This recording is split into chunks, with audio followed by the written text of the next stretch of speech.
Iran and Hamas, two very unlikely bedfellows. One is an Islamic republic that comprises mostly Shia Muslims, while the other is a militant group that adheres strictly to the Sunni branch of Islam. Over centuries, millions of lives have been lost due to tensions between Shia and Sunni Muslims.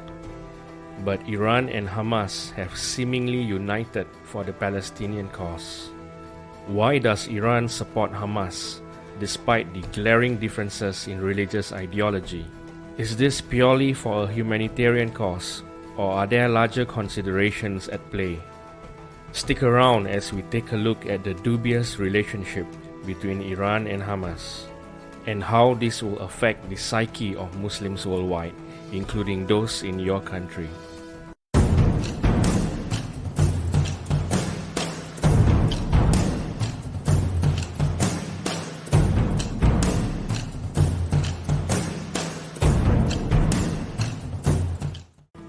October 7, 2023, a day that would see the greatest massacre of Jews since the Second World War.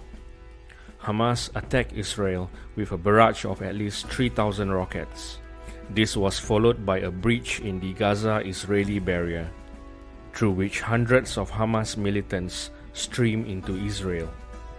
At least 1,300 Israelis were killed in the operation, most of whom were civilians. Hamas and Israel have gone to war several times since 2006.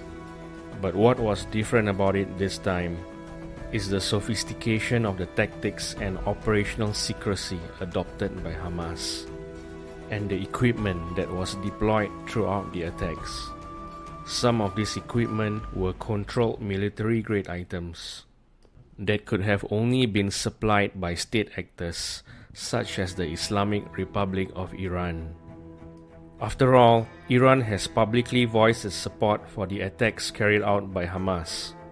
But why would a country that is located more than 1,000 kilometers away support the cause of a rival Islamic sect? To understand this, we have to go back to 1978, to the time of the Islamic Revolution. Up to 1979, when the last Iranian king went into exile, Iran was ruled by the Pahlavi dynasty. Leading the revolution was a religious leader by the name of Ruhollah Khomeini. While Khomeini was a Shia Muslim, he was inspired greatly by the works of a Sunni Muslim, known as Sayyid Qutb, an Egyptian author who denounced secular systems of government. Qutb believed that Muslims are duty-bound to establish Islamic governments via jihad. In Egypt, Qutb was also a leading member of the Ikhwanul Muslimin, or Muslim Brotherhood, an organization that accepts the usage of violence to overthrow un-Islamic governments. And a modern-day offshoot of the Muslim Brotherhood is Hamas, which took over control of the Gaza Strip after a violent conflict with Fatah in 2007. As such, both Hamas and Iran share a common ideological patriarch in Sayyid Qutb. A second factor that can explain Iran's support for Hamas is Tehran's push for a secure land corridor to the Mediterranean Sea. Historically, strategic corridors have been the conduit upon which powers project influence. This is similar to what was carried out in the times of the Sect routes. Iran's strategic corridors would run through Iraq and Syria, with one close to northern Israel. The fall of Saddam Hussein and the rise of Shia Muslims in Iraq have revived this ambition. These land corridors would serve three purposes for Iran. First would be the illicit shipment of arms and material for its partners in the region.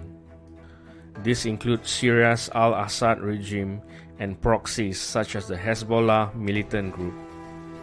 This land corridor means that Russian weapons can travel through Iran via the Caspian Sea and bypass less friendly countries such as NATO ally Turkey via the land corridor. Such trades would benefit Iran economically and strengthen its proxies in the region. Secondly, the land corridor would serve as an alternative supply chain to Iranian air routes, especially if the US or Israel were to destroy Iran's major airports and air hubs. And thirdly, the Shia corridor would provide a conduit for Shia Muslims to strengthen cross-border people-to-people links across the various countries. This would reaffirm the Shia Muslim identity and provide an opportunity for Iran to challenge Saudi Arabia's centrality in the Muslim world. Having an ally such as Hamas that is friendly to the creation of this Shia corridor would greatly assist Iran in realizing this long-held ambition, especially if Hamas is able to gain control of the West Bank like it did in Gaza. The need to establish this corridor has grown increasingly urgent in recent years, given how Iran is finding itself increasingly isolated as more Middle East countries begin normalizing ties with Israel. These countries include Morocco, Sudan, and the United Arab Emirates, joining earlier countries like Egypt and Jordan, and Shia Islam majority country Bahrain. More pertinently, Iran's most important regional rival, Saudi Arabia, also looks set to normalize relations with Tel Aviv. And once this happens, other smaller Arab countries are expected to follow suit, and this would hamper Iran's aims of challenging Saudi Arabia's position in the region.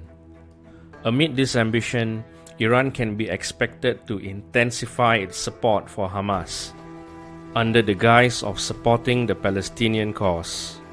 This support will be provided in terms of funds and military material, but also via psychological warfare and propaganda via strategic online messagings, where Hamas terrorists are being portrayed as resistant fighters, fighting against an evil regime that has murdered thousands of innocent children. Judging from the support that Hamas has received throughout the Muslim world, including in traditionally moderate countries such as Turkey and Malaysia, it can be argued that the psychological warfare is working according to plan.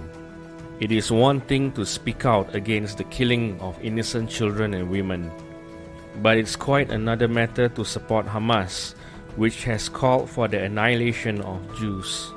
This shift in dynamics will go on as Iran continues to utilize the Israel-Palestine conflict for its own benefits while masking its true intentions beneath a humanitarian veneer, while Hamas fighters soldier on as pawns in Iran's quest to build the Shia corridor.